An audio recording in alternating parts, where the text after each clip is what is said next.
Hey English learner, how have you been? I hope you are also fit and fine.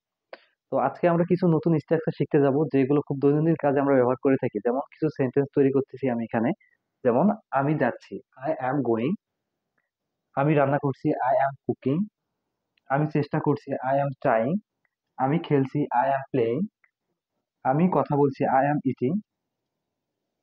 আমি কাজ করছি, I am working.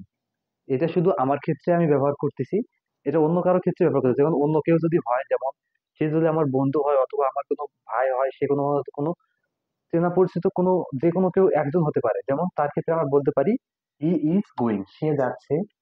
She is coming, সে আসছে। He is trying, সে চেষ্টা করছে। He is playing, সে খেলছে। He is eating, সে রান্না করছে। He is working, সে কাজ করছে। আমরা বিভিন্ন ধরনের ভাব নিয়ে এগুলো প্র্যাকটিস করতে পারি। যেমন আমি যদি এখন বলি যে আমি আমি লিখছি, আই অ্যাম রাইটিং। তারা লিখছে, দে আর রাইটিং। সে কথা বলছে, হি ইজ টকিং। তারা কথা বলছে, দে আর টকিং। এখানে আর ব্যবহার করার জন্য তো আমি অথবা তুমি ছাড়া অন্য কেউ ক্ষেত্রে সেক্ষেত্রে আমরা আর ব্যবহার করব। যেমন তারা চেষ্টা করছে, দে আর ট্রাইং।